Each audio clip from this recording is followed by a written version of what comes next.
ദൈവ പൈതലേ, നീ ഒരു ഭവനത്തിലേക്ക് പോകുമ്പോൾ ആ ഭവനത്തിൽ ചില പ്രശ്നങ്ങളെ കാണുമ്പോൾ നീ ഭയപ്പെട്ടു പോകരുത്. നീ ഒരു തിരഞ്ഞെടുക്കപ്പെട്ടതായതുകൊണ്ട് ചില ഭവനങ്ങളിലേക്ക് നമ്മൾ പോകുമ്പോൾ അവിടെ ചില വിഷയങ്ങൾ കൂടുന്നതായി നമ്മൾ കാണുവാറുണ്ട്. പലപ്പോഴും നിൻ്റെ വിസിറ്റിങ്ങിൽ ആ ഭവനത്തിൽ ചെറിയ ഡിസ്റ്റർബൻസ് നിനക്ക് കാണുവാനിടയാകും. അവർ നിന്നെ സംശയിക്കും, നീ വിഷമത്തിലേക്കും പോകാനിടയാകും. ഇങ്ങനെയുള്ള അനുഭവത്തിലൂടെ ആരെങ്കിലും പോയിട്ടുണ്ടെങ്കിൽ, ഇനി ആരെങ്കിലും ഇങ്ങനെ പോകുന്നവരുണ്ടെങ്കിൽ അവർക്കൊരു അനുഗ്രഹമാകുന്ന ഒരു സന്ദേശമാണിത്. നിങ്ങളിത് അവസാനം വരെയും കേൾക്കണം.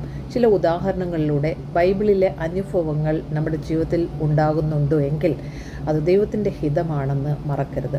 ഒരു ചോസൻ എപ്പോഴും ടാർഗറ്റായിരിക്കും.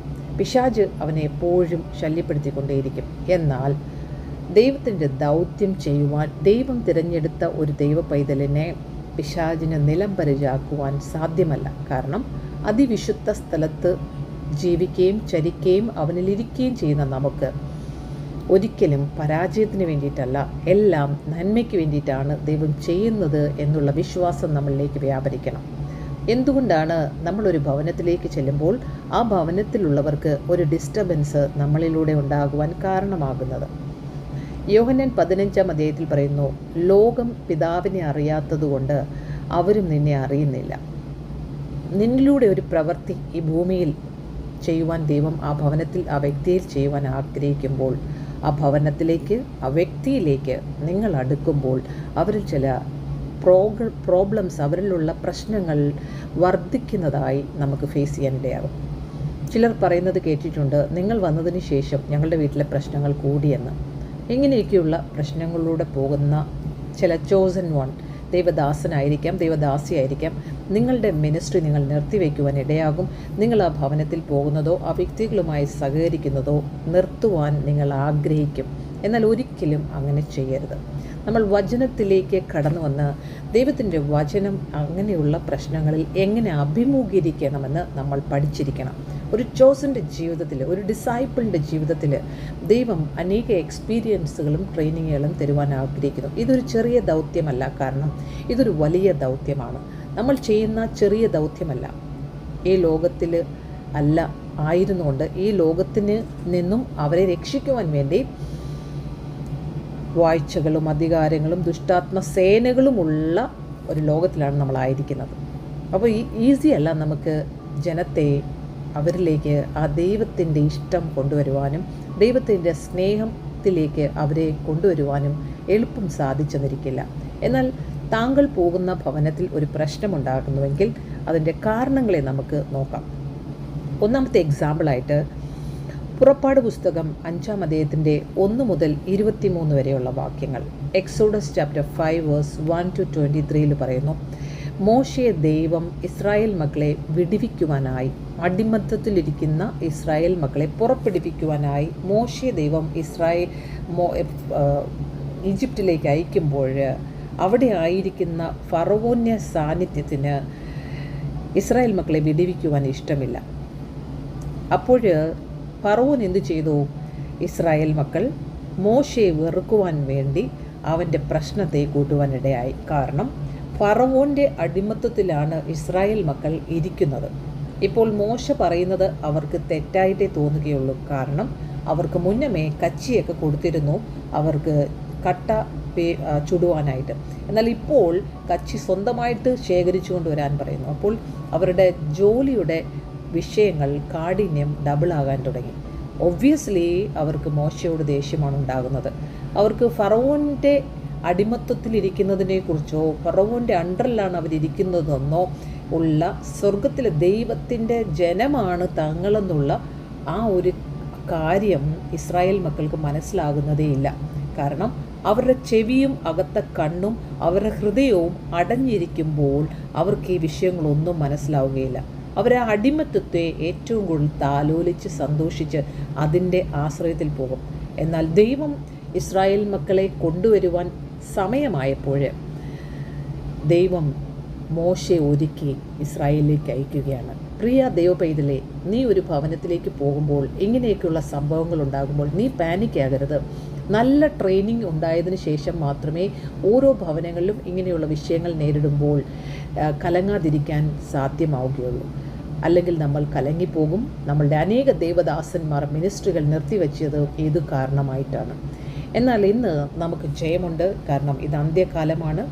ഫറവോൻ്റെ അടിമത്തത്തിലിരിക്കുന്ന ഇസ്രായേൽ മക്കളെ ദൈവം അനേക സമയങ്ങളിൽ ഫറവോൻ്റെ തന്നെ ഹൃദയത്തെ കഠിനപ്പെടുത്തി മോശയെ മോൾഡാക്കുവാൻ സ്ട്രോങ് ആക്കുവാൻ സ്ട്രെങ്തൻ ചെയ്യുവാനും ഇസ്രായേലിൻ്റെ ദൈവത്തിൻ്റെ ഒരു ശക്തി മിസ്രൈമിലെ ദേവന്മാരുടെ മുമ്പിൽ കാണിച്ചു കൊടുക്കുവാനുമായിരുന്നു ദൈവം 10 പ്രാവശ്യം ഫറവോൻ്റെ ഹൃദയത്തെ അടിമപ്പെടുത്തിയത്. ഫറവോൻ്റെ ഹൃദയത്തെ അടിമപ്പെടുത്തും തോറും മോശ ചിന്തിക്കും, ദൈവമേ നീ പറഞ്ഞിട്ടാണ് ഞാൻ പോയത്, പക്ഷെ നീ അവിടെ പ്രശ്നങ്ങൾ കൊണ്ടുവരുമ്പോൾ ആ ജനം എന്നെ വെറുക്കുന്നു. പക്ഷേ നമ്മളും ആ സ്ഥലത്തിരിക്കുമ്പോൾ ആ ജനം നമ്മളെ വെറുക്കുമ്പോൾ ഓർക്കണം, ഇത് നമ്മളുടെ പ്രവൃത്തിക്ക് വേണ്ടിയിട്ടല്ല നമ്മൾ പോകുന്നതും, നമ്മളിവിടെ അംബാസഡർ ആയിരിക്കുന്നതും ഇവിടെ ചോസൻ ആയിരിക്കുന്നതും ദൈവത്തിൻ്റെ പ്രവൃത്തിക്ക് വേണ്ടിയിട്ടാണ്. മോശയുടെ ഒരു ഇൻട്രസ്റ്റുമല്ല ഇവിടെ ഇമ്പോർട്ടൻ്റ് ആയിരിക്കുന്നത്. ദൈവത്തിൻ്റെ ഇഷ്ടമാണ് മോശയിലൂടെ ഇംപ്ലിമെൻറ്റ് ചെയ്യുന്നത്. നിങ്ങൾക്ക് മനസ്സിലാകുന്നുണ്ട് ഞാൻ പൂർണ്ണമായി വിശ്വസിക്കുന്നു. അങ്ങനെ നിങ്ങൾക്കറിയാം, മോശയെ ദൈവം അയച്ചു, ദൈവത്തിൻ്റെ ദൗത്യം ദൈവം പൂർത്തിയാക്കുകയും ചെയ്തു. രണ്ടാമതായിട്ട് നമ്മൾ നോക്കുന്നത് ഏലിയാവിനെ കുറിച്ചാണ്, എലൈജയെ കുറിച്ചാണ്. ഏലിയാവ് 1 രാജാക്കന്മാർ 17-ാം അധ്യായത്തിൻ്റെ 17 മുതൽ 24 വരെയുള്ള വാക്യങ്ങൾ, 1 Kings chapter 17 verse 17 to 24 പറയുന്നു, ഏലിയാവ് ഒരു ഭവനത്തിലേക്ക് ചെന്നപ്പോൾ, വിധവയുടെ ഭവനത്തിലേക്ക് ചെന്നപ്പോൾ ആദ്യം ഭയങ്കര സന്തോഷമായിരുന്നു. എന്നാൽ പിന്നീട് അവളുടെ കുഞ്ഞ് മരിച്ചു പോകുവാനിടയായി. കുഞ്ഞ് മരിച്ചപ്പോൾ അവൾക്ക് ഏലിയാവിനോട് ദേഷ്യമുണ്ടാകുന്നു. നീ എൻ്റെ വേദന കൂട്ടുവാൻ വന്നവനാണോ എന്ന് ചോദിച്ചു. എന്നാൽ ആദ്യം നമ്മളൊരു ഭവനത്തിലേക്ക് ചെല്ലുമ്പോൾ ചെറിയ സന്തോഷം, പിന്നീട് ദുഃഖം. എന്നാൽ വലിയൊരു ദൈവപ്രവൃത്തിക്ക് വേണ്ടി ഏലിയാവിനെയും ദൈവം ഒരുക്കുന്നു. ആ സ്ത്രീയുടെ മുൻപിലും ദൈവം ആരെന്ന് ദൈവത്തിന് കാണിച്ചു കൊടുക്കാൻ വേണ്ടിയിട്ടായിരുന്നു. പലപ്പോഴും നമ്മളുടെ ജീവിതത്തിലും മറ്റുള്ളവരുടെ ജീവിതത്തിലും എന്ത് പ്രശ്നങ്ങൾ കഠിനമായി വന്നാലും അതിൽ നിന്ന് നമ്മൾ ഓർക്കേണ്ടത്, നമ്മളോ മരിച്ചിരിക്കുകയാണ്. ഇനി നമ്മളല്ല പ്രവർത്തിക്കുന്നത്, ദൈവമാണ് നമ്മളിലൂടെ പ്രവർത്തിക്കുന്നത്. എത്രമാത്രം വേദന വർദ്ധിച്ചാലും, റിജക്ഷൻ സംഭവിച്ചാലും, ആളുകൾ നിന്നെ വെറുത്താലും, നിൻ്റെ ദൈവത്തോടുള്ള വിശ്വാസം നീ നഷ്ടപ്പെടുത്തരുത്. കാരണം ദൈവത്തിൻ്റെ മഹത്വത്തെ മറ്റുള്ളവരിലേക്ക് കാണിക്കുവാൻ ദൈവം കൊണ്ടുപോകുന്നൊരു പ്രോസസ്സാണെന്ന് ഇപ്പോൾ തന്നെ നിങ്ങൾ മനസ്സിലാക്കണം. എന്നെ കേട്ടുകൊണ്ടിരിക്കുമ്പോൾ തന്നെ നിങ്ങളുടെ ജീവിതത്തിൽ ആ പോസിറ്റീവ് എനർജി വ്യാപരിക്കട്ടെ എന്ന് പ്രാർത്ഥിക്കുന്നു. അടുത്ത് നമ്മൾ എക്സാമ്പിളായി നോക്കുന്നത് ലാസർ മരിച്ചു. യോഹന്നാൻ്റെ സുവിശേഷം 11-ാം അധ്യായത്തിൻ്റെ 1 മുതൽ 44 വരെയുള്ള വാക്യങ്ങൾ, ജോൺ ചാപ്റ്റർ 11 വേഴ്സ് 1 to 44. നമ്മൾ കാണുന്നു, ലാസർ മരിച്ചു. ലാസറസ് മരിച്ചപ്പോൾ യേശു കർത്താവ് 3 ദിവസം കഴിഞ്ഞാണ്, 4-ാം ദിവസമാണ് അവിടെ എത്തുന്നത്. അപ്പോൾ അവരുടെ ഹൃദയത്തിൽ, നീ വന്നിരുന്നുവെങ്കിൽ എൻ്റെ സഹോദരൻ മരിക്കുകയില്ലായിരുന്നു. അപ്പോൾ യേശു അവിടെ മരിക്കുവാൻ അനുവദിച്ചത് ദൈവത്തിൻ്റെ മഹത്വത്തെ വെളിപ്പെടുത്തുവാനാണ്. മറിയയും മാർത്തയും ലാസറും സ്നേഹിച്ച ആ കർത്താവ് വരുവാൻ താമസിച്ചാലും, ആദ്യം ഒരു നാറ്റം വെച്ചാലും, പിന്നീടത് ദൈവ മഹത്വത്തിന് വേണ്ടിയിട്ടായിരുന്നു നമ്മൾ കാണുന്നുണ്ട്. 4-മതായിട്ട് പൗലോസും സീലാസും, അവർ അപ്പോസ്തല പ്രവൃത്തി 16-ാം അധ്യായത്തിൻ്റെ 16 മുതൽ 34 വരെയുള്ള വാക്യങ്ങൾ, ആക്ട്സ് ചാപ്റ്റർ 16 വേഴ്സ് 16 to 34. നമ്മളവിടെ കാണുന്നുണ്ട്, പൗലോസും ശീലാസും തടവറയിൽ കിടക്കുകയാണ്. അവിടെ ഭയങ്കരം ഒരു ഭൂകമ്പം ഉണ്ടാവാൻ കാരണമായത് പൗലോസിൻ്റെ ശീലാസിനെയും പ്രാർത്ഥനയും ആ നിലവിളിയുമാണ്. അങ്ങനെ ജയിലിൻ്റെ വാതിലുകൾ തുറന്നതായിട്ട് നമ്മൾ കണ്ടു. അപ്പോൾ ആ പ്രശ്നങ്ങൾ അവിടെ കൊണ്ടുവന്നത് ആ ജയിലിലെ ആയിരുന്ന മനുഷ്യൻ്റെ കുടുംബത്തെ പോലും രക്ഷപ്പെടുത്തുവാൻ ശീലാസിനെയും പൗലോസിനെയും ദൈവം ഉപയോഗിക്കുകയായിരുന്നു. അപ്പോൾ അവർ രണ്ടും ജയിലിലൂടെ പോയതുകൊണ്ട് ഒരു കുടുംബത്തെ മഹത്വത്തിലേക്ക് കൊണ്ടുവരുവാൻ സാധിച്ചു. സോ നമ്മുടെ താത്കാലികമായ വേദനകൾ ദൈവത്തിൻ്റെ ഒരു വലിയ ഒരുക്കമാണ്. ഈ വേദന കഴിയുമ്പോൾ ദൈവത്തിൻ്റെ മഹത്വം വെളിപ്പെടും. പ്രിയ ദൈവപൈതലേ, നീ ഇങ്ങനെയുള്ള ഏതെങ്കിലും ഒരവസ്ഥയിലൂടെ കടന്നു പോകുന്നെങ്കിൽ അതിൻ്റെ പുറകിലുള്ള ദൈവത്വത്തെ നീ മനസ്സിലാക്കണം. നമ്മൾ മറ്റൊരു കഥാപാത്രത്തെ എടുക്കുമ്പോൾ, യോസേഫ് അടിമയായി, പിന്നീട് ജയിലിലായി, പക്ഷേ ദൈവം അവനെ അധികാരത്തിലേക്ക് ഉയർത്തുന്നതായി നമ്മൾ കണ്ടിട്ടുണ്ട്.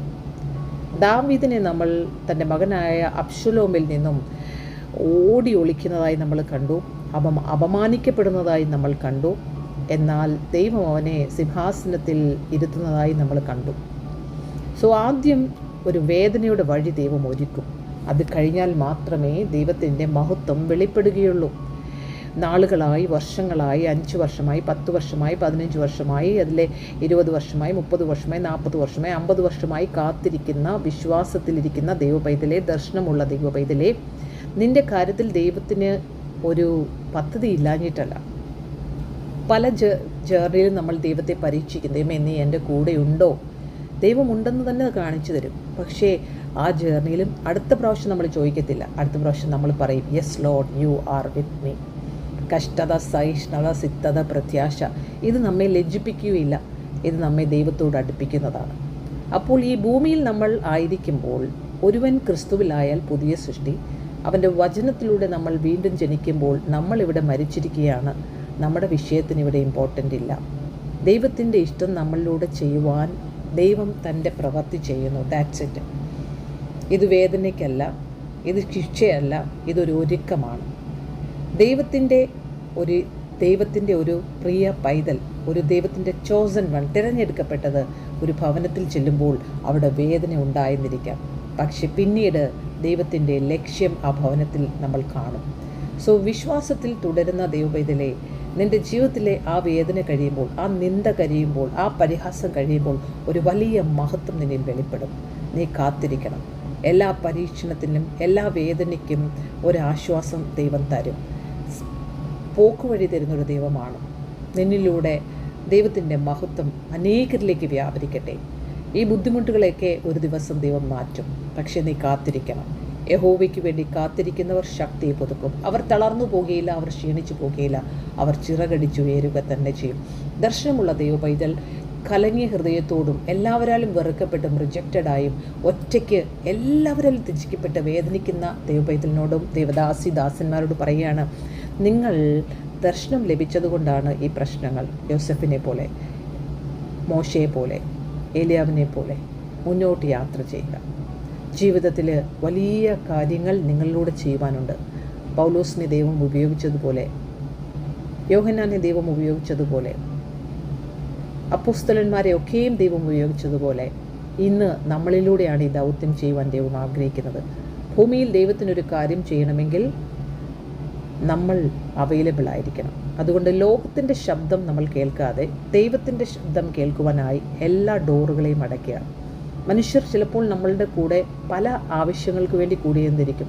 പക്ഷെ അപ്പോഴും നിന്നിലുള്ള ദൗത്യം ദൈവം തന്നിരിക്കുന്ന എന്താണെന്ന് നിന്നെ കാണിച്ചു തരുവാനും അതിൽ നിന്നെ ഉറപ്പിക്കുവാനും, ദേവദാരുവിൻ്റെ വേരുറയ്ക്കുന്നത് പോലെ നിന്നെ ഉറപ്പിച്ചു നിർത്തുമ്പോൾ മറ്റേത് ഡിസാസ്റ്റർ വന്നാലും ആ ദേവദാരു ഒരിക്കലും നിലംപരിച്ചാകുകയില്ല.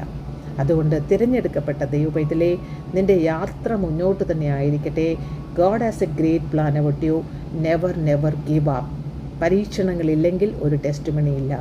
ചെറിയ ചെറിയ പ്രശ്നങ്ങളിലൂടെ കടത്തി കഷ്ടത, സഹിഷ്ണുത, സിദ്ധത, പ്രത്യാശ അത് നമ്മെ ലജ്ജിപ്പിക്കത്തില്ല. ദൈവത്തിൻ്റെ ഇഷ്ടം നിങ്ങളിലൂടെ നടക്കട്ടെ എന്ന് പ്രാർത്ഥിക്കുന്നു. God has a great plan about U. നിങ്ങൾ എന്ത് ചെയ്യണം? നിങ്ങൾ ചെയ്യേണ്ടത് നിങ്ങളുടെ പ്രാർത്ഥനാ ജീവിതത്തിൻ്റെ ശക്തി കൂട്ടുക.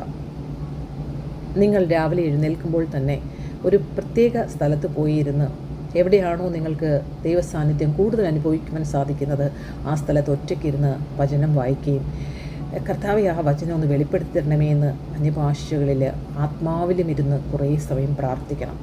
ദൈവത്തോട് ചോദിക്കണം, ദൈവത്തോട് സംസാരിക്കണം. ഏത് സമയത്തും ലോകത്തിൽ നിന്നും മാറി ഈ ചോസൻ ദൈവത്തോട് ചേർന്നിരിക്കുന്നുവെങ്കിൽ അധിക കാര്യങ്ങൾ ദൈവത്തിന് പഠിപ്പിച്ചു തരുവാനിടയാകും. അതിലൂടെ പോകുമ്പോൾ പെയിൻഫുള്ളായ ജേർണികൾ നമ്മുടെ ജീവിതത്തിൽ ഉണ്ടാകും. പക്ഷേ കഴുകൻ 40 വർഷം കഴിയുമ്പോൾ തൻ്റെ ചിറകുകൾ കുത്തിപ്പറിക്കുമ്പോഴുള്ള വേദന പോലെ തന്നെ അടുത്ത ഒരു ജേർണിക്ക് വേണ്ടിയിട്ട് 30 വർഷം അതിശക്തമായൊരു ജേർണിയുണ്ട്. ഇതുവരെ പോയതുപോലെയല്ല അടുത്ത ജേർണി. കഴുകൻ പറക്കും തോറും കാക്കകളും മറ്റ് പറവകളും കൂടെ പറന്നു വരും. പക്ഷേ ഒരു എക്സ്റ്റെൻറ്റ് കഴിയുമ്പോൾ അവർക്ക് ശ്വാസമെടുക്കാൻ പറ്റുകയില്ല. അതുകൊണ്ടാണ് അവർ കഴുകൻ്റെ കൂടെ പറക്കാൻ പറ്റാത്തതുകൊണ്ട് ശബ്ദം വയ്ക്കുന്നത്. നിൻ്റെ ജീവിതത്തിലും അങ്ങനെയുള്ള അനുഭവങ്ങൾ വരുമ്പോൾ നിൻ്റെ ഫോക്കസിനനുസരിച്ച് മുന്നോട്ട് പോവുക. അവർ കാണാത്തത് 3 കിലോമീറ്റർ 5 കിലോമീറ്റർ ദൂരത്തിൽ നിനക്ക് കാണുവാൻ സാധിക്കും. ഗുപ്തനിധികളെ നിനക്ക് കണ്ടുപിടിക്കാൻ പറ്റും. ആഴങ്ങളിലേക്ക് നിനക്ക് ഇറക്കുവാൻ പറ്റും. നീ അനേകരെ അനോയിറ്റ് ചെയ്യും, അനേകരെ വെളിച്ചത്തിൽ കൊണ്ടുവരും, അനേകരെ ഉറപ്പിക്കും. നീ അനേക കുടുംബങ്ങളെ പണിയും. നിന്നോട് ദൈവം ചെയ്ത വാഗ്ദത്തം വേഗത്തിൽ നിറവേറാൻ പോവുകയാണ്. അത് വിദൂരമല്ല, അതിപ്പോൾ തന്നെ സംഭവിച്ചു. ഇത് യഹോവയാൽ സംഭവിക്കും. നമ്മുടെ ദൃഷ്ടിയിൽ ആശ്ചര്യമായിരിക്കുന്നു. വിശ്വാസ ജീവിതം പടുക്കുവാൻ, മുന്നോട്ട് കൊണ്ടുപോകാൻ കർത്താവ് നിങ്ങളെ സഹായിക്കട്ടെ. Never give up. God has a great plan about U. God bless you.